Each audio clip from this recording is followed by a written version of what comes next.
What is up, guys? Today I'm bringing you a deck profile for probably the most insane structure deck ever released, Traptrix. Let's get right into it.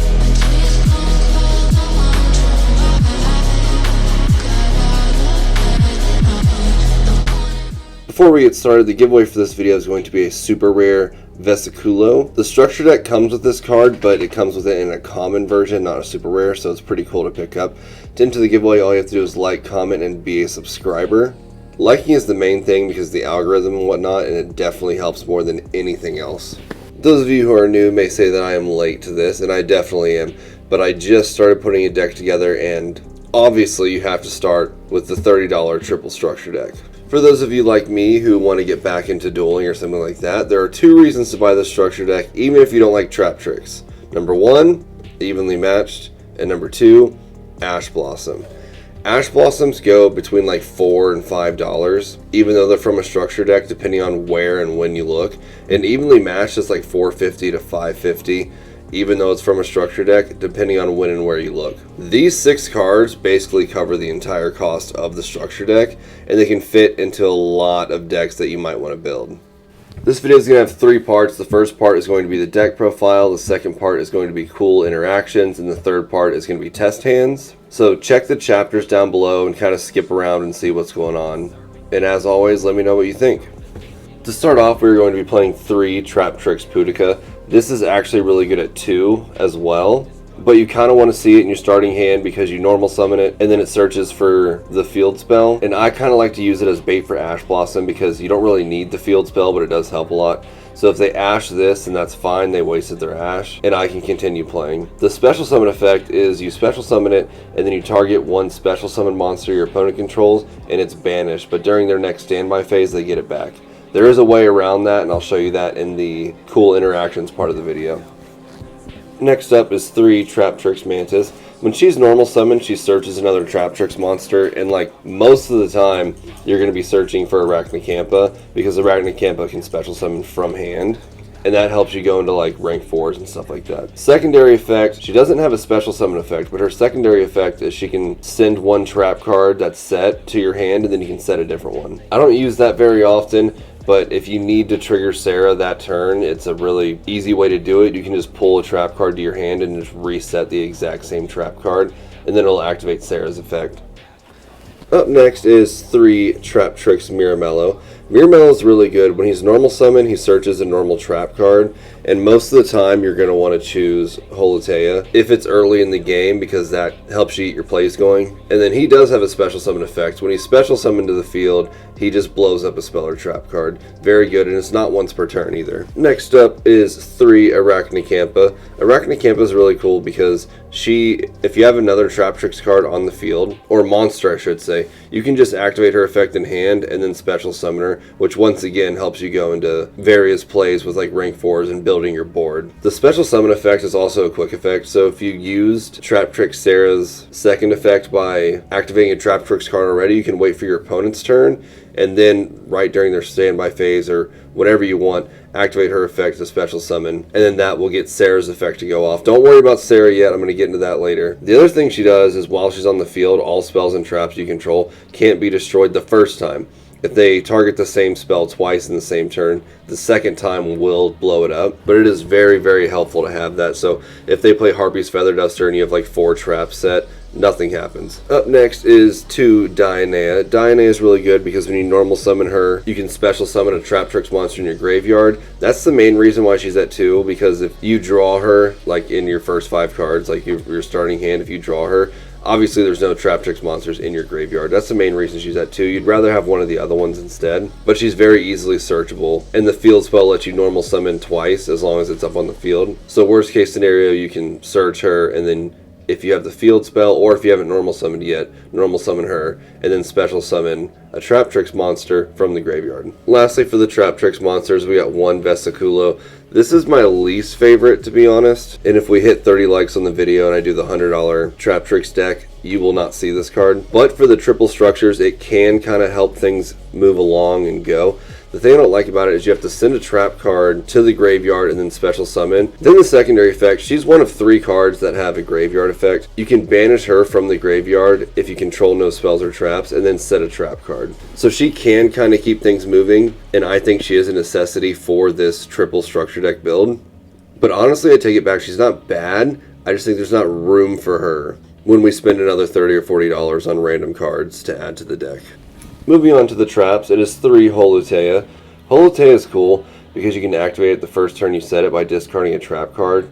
And basically all it does once you activate it is it special summons itself in defense position. It is a level 4 and it has 2400 defense, so that's not bad. But what makes it really good is once it's in the grave, you can banish it and special summon any Traptrix monster from your graveyard. Then we got 2 Trap Hole Nightmares. This is basically a Solemn Strike, but it's only for special summon monsters. That's the one thing I don't like about it. But if a special summon monster activates its effect, you can negate and destroy. The plus side is Solemn Strike costs 1500 life points. This costs nothing. Then we have 2 Floodgate Trap Holes. This one's really good because it doesn't target and it turns your opponent's monster face down and they can't change the battle position whatsoever. So it's really good for cards that stay on the field and have activated effects over and over and over again. Every turn they activate their effects, blah blah blah, you don't want to deal with it. Boom, now you're face down. Then we got 2 Gravedigger's Trap Holes. This card is really good. A lot of deck profiles I've seen, they have like 1 or 2 and don't really care for it. It's basically an Ash Blossom. Basically, when any monster activates an effect anywhere except for on the field, you can negate it and then cause 2000 damage to their life points. So if you were to do something and they play Ash Blossom, you can just activate Gravediggers. Now their Ash Blossom's negated, so you can continue doing what you're doing, and they just took 2000 damage. If you get both of these off in one duel without attacking at all, they're already at half life points. Then we got 1 Terrifying Trap Hole Nightmare. The reason why I play this card at all is because the max attack you can get in this deck is 3500. So if you have a Rafflesia out on the field or something like that and need an out to a monster with over 3500 attack, this is a really good card. And the reason why it works like that is because it doesn't need to be activated when an opponent's monster is like summoned or activated or anything like that. Basically, your opponent just has to special summon a monster that turn.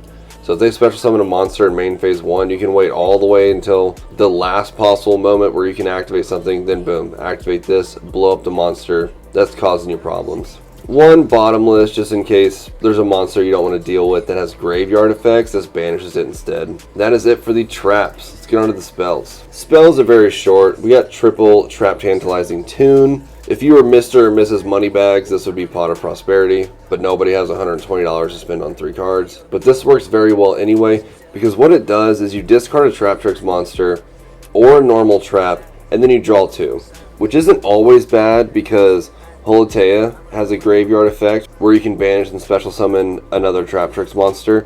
And then Vesiculo has a graveyard effect where you can banish and set a trap. So these are kind of opposites of each other. So discarding isn't necessarily always bad, and you do want to see this card, but after 1, sometimes 2, if you see the 3rd one, I mean, the 3rd one's like almost always a brick, but you want to keep the ratios up so you don't draw your 5 cards to start and just completely can't do anything. Then we have 2 of the field spell, Trap Trip Garden. 99% of the time, the only 2 aspects of this card you're going to use is it lets you normal summon a Traptrix monster a 2nd time per turn, and the first time any of your Traptrix monsters would be destroyed by battle, they're not, which is kind of convenient because Sarah's only at 800. It does have a 3rd effect that I've never had to use. You can banish a monster you control and then special summon a Traptrix monster from your hand or graveyard. There is one cool interaction that I haven't been able to get off with that 3rd effect, but I have tried multiple times. I haven't been able to get it off, but I'll show you guys that here in a second. It's pretty cool. And that's it for the spells. Lastly, we got the non-Traptrix stuff. That is going to be the 3 Ash Blossoms that the deck comes with. The 3 evenly matched, which works really well because it is a normal trap, and it's overall just an amazing card. And yes, I am main decking 3 Kaijus. If you take this to locals or duel your friends or make this online and mess around with it or whatever and go 2nd, you're going to be thanking me that I suggested main decking these 3 Kaijus. And that wraps up the main deck. Extra deck time. First of all, we have 3 Sarahs. This is the heart and soul of the entire deck. She has two effects that you want to get off every single turn. One of them is if a trap card is activated, even if your opponent activates a trap card, she special summons a Traptrix monster from the deck. And the other one is if a Traptrix monster's effect activates, she sets a normal whole trap directly from the deck. In early game, most of the time it's going to be Holotea, because hopefully you have a Rafflesia out and she can act as whatever other traps you need. Up next, we got one Calaria. I've needed to get her out maybe 4 or 5 times in over 100 duels, but she is good if you're running out of trap cards, because her first effect is when you activate a whole normal trap, you know, it does all the things it's doing, whatever hole you activate, and then you just set it again. So it's still there and it stays there. The second thing she does is during your end phase, she special summons a Traptrix monster from the grave. So she's not a bad card, and she is needed at least one, but I think there's better stuff to do. Even if you look up the most insane Traptrix deck profile, costs $80 million, they're going to have one of her. Next up is 2 Adipus. I mean, you really only need 1, but it comes with 1 and you bought 3, so you might as well have 2. And I guess it's good to have 2. I think if I had to choose, I'd probably keep 2 anyway. If I could just pick my extra deck, I'd probably keep 2 regardless. She's insane, and she's what gets you to that 3,500 attack. If you have a normal trap in your graveyard, all Traptrix monsters gain 1,000 attack, which is insane. But then her secondary effect is crazy as well. For every insect and plant monster you control, so any Traptrix monster, so say you control 3, you can target 3 cards your opponent controls, negate all their effects. Then you can banish one normal trap from your graveyard and destroy one of those cards that you negated. Once you get her out, everybody's up by 1,000, and then you use her effect, hopefully blow one up, and then you can OTK them. Up next, we got one of my absolutely favorite cards, especially the art. This chick is insane. We got Pengakula. I used 2 of her. Her first effect is good. You detach 1, and then you add a Traptrix monster from deck to hand. And that's nothing to really laugh at. It's a really good effect. But there are 2 other things that make this card absolutely insane as well. She's at 2,500 attack. So when you have Adipus out in a normal trap in the graveyard, her 25 becomes 35, which is insane for like a tiny little insect deck. Then the other thing she does is if a monster owned by your opponent is sent to the graveyard or banished by a card effect, even if it's by their card effect, you can just scoop it up and attach it to her, which is insane and has completely ruined so many people's day. Also, she's unaffected by trap effects, just like all extra deck Traptrix monsters. But if she scoops up, like let's say a dragon monster or something, now she's unaffected by dragons. So that's something cool to keep in mind. Then we got 1 Alamaris, a really good card, but I don't see it very often. But it does have some cool effects. It's 2+ level 4 monsters, so 2 or more level 4 monsters to make her. And the thing I don't like about her is you have to detach 2 materials to special summon from the grave, and she's only immune to traps and unaffected by them while she has material. So you can bring her out and special summon from the grave if you have to, but now traps affect her, and I don't really like that. But her secondary effect is really crazy, and it works well if you have like a bottomless set or something like that, or even a trap hole nightmare. Anything that gets a monster off the field, so floodgate trap hole wouldn't work. But her secondary effect is if an opponent's monster leaves the field because of a card effect and is now in the graveyard or banished, you can detach 1 material, and if you detach 2 to special summon from the grave, you don't have a material. But let's say you do. Detach 1 material from this card, target it, and then you special summon it to your side of the field. So I think that is absolutely insane, and I've brought her out a few times. Well, I mean, I've brought her out a bunch, but it's very situational, and I think that's probably why most people, including myself, have her at 1. Last but not least, we have the shield of the deck. We got Rafflesia. Traptrix monsters can't be destroyed by battle or card effects while she's on the field, and they can't be targeted at all. So they have to get around her first. So even if you have a full board and somebody plays Raigeki, she will blow up, but everything else is perfectly fine. Then the main thing, you can detach 1 material from her and send a whole trap from the deck to the grave, as long as the conditions are met, and then her effect becomes that effect. Just keep in mind you're not activating a trap when you do that, so it's not going to do anything with Sarah. You are activating a Traptrix monster, so it'll activate that effect off Sarah, but it won't do the trap effect off Sarah. And most of the time what you want to do is get out a Sarah first and then a Rafflesia, and that kind of gets you in a good position to see kind of what you want to do next. That is it for the extra deck. I know I am short a few cards. I think I only put 11 or 12 in here, And the reason I did that is because whatever card you like, just add more. But let's move on to the side deck. Once again, the side deck is only 9 out of 15. If you like certain trap card or a couple certain trap cards, or maybe you want 2 Vesiculos or something like that, just add them in the side deck. Side deck, I got 3 Raigekis, 1 extra Traptrix Trap Hole Nightmare, 1 extra Floodgate Trap Hole. This can delay a game like a whole bunch. I love this card. 2 extra Kaijus in case you know you're going second, and that's kind of what the Raigekis are for as well. 1 Feather Duster if you're facing somebody that has a whole bunch of spells and traps. And then 1 extra Terrifying Trap Hole Nightmare if somebody's playing a deck with non-stop boss monsters and you need to get over that 3,500 attack mark. But that wraps up the entire main deck, extra deck, and side deck. Let's go into part 2, which is going to be some cool interactions.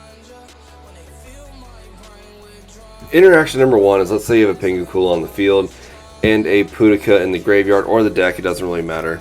There's a million ways to special summon Traptrix. If you activate a trap and Sarah activates, you special summon Pudica from the deck.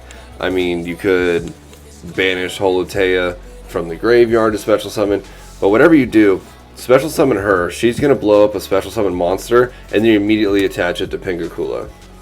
Cool interaction number 2 is Mantis and Dionea. So let's say you special summon Dionea. Target a whole trap in the graveyard. It can be whatever you want. Set it, but banish it during the end phase of your next turn. Let's say you don't want to do that. Use Mantis, puts it back in hand. And then you can just reset it, it's fine. Cool interaction number 3. Say you have an Alamaris that has a material. Big super boss monster hits the field. What you can do is, if I can grab this card, Bottomless. Okay, this is now going to be banished, or it could be Pudica or whatever it is. It is now in the graveyard because of, or graveyard or banished because of your card effect. Detach 1, and now you monster reborn it, and now it is your monster to do whatever you want with. Cool interaction number 4 is the same setup. Let's say you just did that, but now let's say you have Traptrix Garden in the field spell zone. This would be a great time to utilize the third effect. Banish 1 monster you control if you want them to have this back at all, and special summon 1 Traptrix monster from your hand or graveyard. Pudica was in the grave. So now she's special summoned and she can blow up a different special summon monster on your opponent's side of the field. Same interaction, but that's just with the garden. And then even further, just for random stuff, I guess. As I mentioned earlier, if Pengu Kula was out, Pudica blows somebody up. Now you can attach that to Pengu Kula. Last but not least, let's say you have Sarah on the board and you use one of the millions of methods you have to special summon a Traptrix monster from the deck, or, well, from the deck would be Sarah's effect, or from the grave or whatever. Special summon Miramello. His effect is actually mandatory, so even if there's no spell or trap on your opponent's side of the field, his effect still activates. Therefore, Sarah's effect can activate, and you can set a whole monster directly from your deck. So keep that in mind as well. There's probably other cool stuff, but for now, I'm just going to leave it at that, and we're going to run a couple test hands. Okay, let's do 1 or 2 test hands. They're probably going to end up about the same either way. If the second one ends up the same, we'll only do 1. But let's see, 1, 2, 3, 4, 5. Keep in mind, I'm not a professional duelist. I've been dueling for 2 weeks. Alright, double evenly. That is not good. But we can make this work. Okay, we're going to normal summon Dionea. Link directly into Sarah. Going to activate Arachnocampus effect to special summon. Activate Sarah's effect to set a hole from the deck. We're going to set Holotea. I'm going to activate Holotea on the turn it is set by discarding 1 normal trap. Now that is up. Immediately go. You kind of want to go into Rafflesia first. We're going to activate Rafflesia. Then if you want, what you can do is just get the field spell out. That way she can't be destroyed by battle in the first time. But it's kind of irrelevant because she can't be destroyed by battle while Rafflesia is out here anyway. But it is something to keep in mind. That being said, I'm not going to do that. Set and evenly match just in case they get over everything. And then you can pass. And then as soon as they do anything, let's say they activate a card in hand, normal summon, activate a card in hand, whatever. what you can do is detach Rafflesia.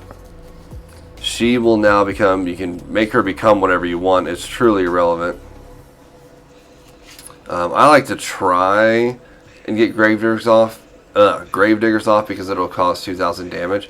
So let's make her Gravediggers, and then we can banish Holotea from the grave and special summon out Dionea.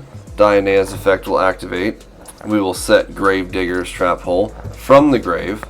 Just keep in mind it will be banished during the end phase of my next turn. Now that the stuff involving Holotea is done, we have 2 Saras to do. That is going to be special summon a Traptrix monster from the deck. If there's a special summon monster you don't want to deal with, choose Pudica, because that will blow it up. Or if there's back row you want to deal with, choose Miramello, because that will blow up the back row. And then we get to set another hole. And if you want to negate a special summon monster, you can do this. Let's see, what do we got? We have an Evenly. We have a Gravediggers. So I think it would be a good idea to choose like a bottomless. It all depends on what you're facing. Or like a Traptrix Trap Hole Nightmare. Shuffle up the deck, and your opponent can continue on with what they're doing. So this is the board we got set up by the time they reach their battle phase, and once they reach battle phase, these guys can't be targeted, and they can also not be destroyed by battle or card effect, and Rafflesia is immune to trap because she has a material. Then your opponent does battle phase, and worst case scenario, everything fails. These 2 can't be activated, they were set this turn. But if everything fails and you're just completely screwed after getting all that stuff off, you still do have an Evenly. And they're not going to expect an Evenly because you discarded 1 to begin with. So the chance of having 2, they're like, okay, cool, he discarded the Evenly. He probably doesn't have 1. But that is test hand number 1. Alright, let's go to test hand number 2. Quick shuffle, I don't want to see what's on bottom. Quick shuffle, quick cut. How many off the top? 6. 1, 2, 3, 4, 5, 6. That is the viewer cut. You guys just cut my deck for me. Let's see what we got. Give me something good. Tantalizing Tune, not bad. Holita, very good. Evenly matched, not arguing with that. Dionea, don't like to see it firsthand. And Arachnacampa, not a bad hand at all. What I am going to do though, just to see how it works out, I'm going to activate Tantalizing Tune and pitch Dionea to draw 2. There we go, that's more like it. Okay, so now I will normal summon Mantis and activate her effect. Adds a trap trick to hand. Usually you would want to do Arachnacampa, but we already have one, so I'm going to do a Pudica. And the reason why I chose Pudica is just so maybe we can normal summon next turn and get the field spell. If we don't get the field spell, it's not the end of the world. Immediately, I just showed the opponent my hand. Immediately link off into Sarah. Going to set Holotea. Activate it by discarding 1 card. Special summon in defense position. Activate a trap so I can add or special summon a Traptrix monster. There's nothing to destroy or blow up, but I want to get a Miramello out just so he's out of the deck. Special summon Miramello. His effect is mandatory even though there's no target. We're going first. So that'll activate Sarah. Then we can pick a trap to set. I like bottomless for this because we already have 2 Holoteas out. Yeah, let's just do bottomless because it's just a good card and it works all the way around. So from there, what we're going to do is, let's see actually. No, it's fine. We're going to go into Rafflesia again. Or if you wanted to be super spicy, you can do Pingakula. Actually, you know what? I'm going to do Pingakula. Go into Pingakula. Going to do that, activate her effect to detach. And search for a Traptrix monster. Here's where I would like to get a Dionea, because now we have Traptrix monsters in the grave, so this would be a good option to pick. So I'm going to add that to hand. Oh, hand is upside down. Okay, from there, activate Arachnacampa's effect to special summon her, and set evenly, and then pass. We don't have the Shield of Rafflesia out here right now, but what we do have is as soon as they normal or special summon anything with 1500 attack or more, what you can do is bottomless it. Once bottomless happens, you special summon from the deck. Let's say they set a trap card or something. Special summon from the deck by Sarah's effect. So you go through Miramello, you'll special summon him, and his effect is forced activation. So even if they don't have something for you to blow up, now you can set a different hole. Let's see, we don't have Rafflesia out, so I would like to get a Gravediggers out. So we set that down right there. I forget if I mentioned it or not, but the bottomless, whatever card you bottomless, if that went through and is successful, you take it, attach it to her. Now she's immune to traps and she's immune to whatever type that card is. So now this is where you would be before they enter the battle phase. So that is it for the video today, guys. Remember to like, comment, and subscribe to enter the giveaway. And tell me what you guys think. I've never done a deck profile before, and it ended up being a lot harder to talk about what all the cards do instead of just being like, okay, this does this, and so on and so forth. But regardless, I hope you guys enjoyed the videos, and I will catch you next time.